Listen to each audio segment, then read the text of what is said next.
వారికి కూడా బాడీలో ఐరన్ వాల్యూస్ అనేవి సరిగ్గా పనిచేస్తాయి, సరిగ్గా పర్సంటేజ్లో మెయింటైన్ అవుతూ ఉంటాయి.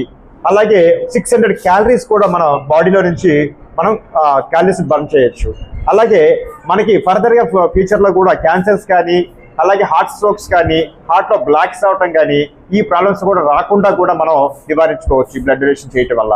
అలాగే ఈ బ్లడ్ డొనేషన్ చేయటం అనేది ఎంత ముఖ్యమైనదంటే మనకి తెలిసే ఉంటుంది. తలసీమియా అనే పదం మనం వింటూనే ఉంటాం జనరల్గా. ఈ తలసీమియా అంటే ఏంటంటే మనకి ఎవ్రీ 30 days ఒకసారి మన బాడీలో బోన్ మెరలో నుంచి బ్లడ్ అనేది డెవలప్ అవుతూ ఉంటుంది. బట్ వారికి ఏంటంటే ఆ పిల్లలకి, ఆ పేషెంట్స్కి వాళ్ళ పేరెంట్స్ నుంచి వచ్చినటువంటి ఆ జెనరిక్ ప్రాబ్లం వల్ల వాళ్ళలో కొత్త బ్లడ్ సెల్స్ అనేవి ఏర్పడవు.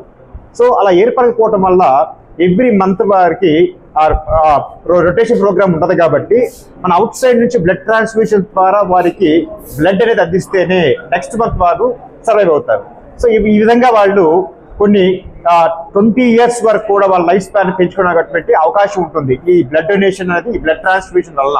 బట్ మనలాంటి వాళ్ళు బ్లడ్ డొనేట్ చేసి వాళ్ళందరినీ ఆదుకోవాలని, అలాగే క్యాన్సర్ పేషెంట్స్ క్యాన్సర్ ట్రీట్మెంట్స్లో వారికి చేసేటువంటి ఈ రేడియేషన్ ప్రక్రియలో వాళ్ళ బ్లడ్ సెల్స్ అనేవి కూడా, అంటే మంచి సెల్స్, క్యాన్సర్ సెల్స్తో పాటు మంచి సెల్స్ కూడా చెడిపోవటం వల్ల వారిలో ఈ బ్లడ్ సెల్స్ అనేవి, ప్లేట్లెట్స్ అనేవి పడిపోవటం, అవి తగ్గిపోవటం అనేది, బర్న్ అయిపోవటం అనేది జరుగుతూ ఉంటుంది అనమాట. వారికి ఇలాగ అవుట్ సైడ్ నుంచి ట్రాన్స్ఫ్యూషన్ బ్లడ్, అలాగే ప్లేట్లెట్స్ అనేవి ట్రాన్స్ఫ్యూజ్ చేస్తేనే వాళ్ళు ఆ ట్రీట్మెంట్కి సపోర్ట్ చేయగలుగుతారు. అలాగే ఈ గర్భిణీ స్త్రీలు కానివ్వండి, అలాగే రోడ్డు పైన యాక్సిడెంట్స్ అయినటువంటి కొంతమంది పేషెంట్స్ కానివ్వండి, అలాగే జనరల్ ప్రాబ్లమ్స్ తోటి ఎనిమిక్ గా ఉండేటువంటి వాళ్ళకి కానీ ఈ బ్లడ్ అనేది చాలా అవసరం అవుతుంది అనమాట. సో మనకు అవసరమైనా కూడా మనం ఎవరు బ్లడ్ ఇస్తారని వెతుక్కోకుండా ఈ రోజు నుంచి మనము మన అవసరం ఉన్నా లేకపోయినా ఇంకొకరి కోసమైనా సరే బ్లడ్ డొనేట్ చేసి మన హెల్త్ని కాపాడుకుంటూ మిగతా వారికి కూడా అది హెల్ప్ చేయాలని చెప్పేసి నేను కోరుకుంటున్నాను. మన బ్లడ్ బ్యాంక్ నుంచి ఇప్పటి వరకు ఈ గత 7 సంవత్సరాల్లో 1,00,000 మందికి పైగా మనం బ్లడ్ని అందించి వారికి మనం సేవ చేయడం జరిగింది. సో ఇప్పుడు ఎవరైతే ఇలాగా చారిటీస్ అందరూ కూడా ముందుకు వచ్చి మన ఈ జిమ్ సెంటర్స్ కానివ్వండి, అలాగే విఆర్ విత్ చారిటబుల్ ట్రస్ట్ గారు కానివ్వండి, అలాగే ఈరోజు మన రామకృష్ణ గారు కానివ్వండి, అందరూ కూడా ఒక యూనిటీ తోటి, ఒక ఆర్గనైజేషన్ గా ఏర్పడి, ఒక సేవా తోటి ముందుకు వచ్చి ఇలాంటి కార్యక్రమాలు ఎన్నో చేసి ఎంతమందికి ఉపయోగపడాలని చెప్పేసి మనస్ఫూర్తిగా కోరుకుంటున్నాను. మా బ్లడ్ బ్యాంక్ నుంచి ఈ సపోర్ట్ ఎప్పుడూ ఉంటుంది.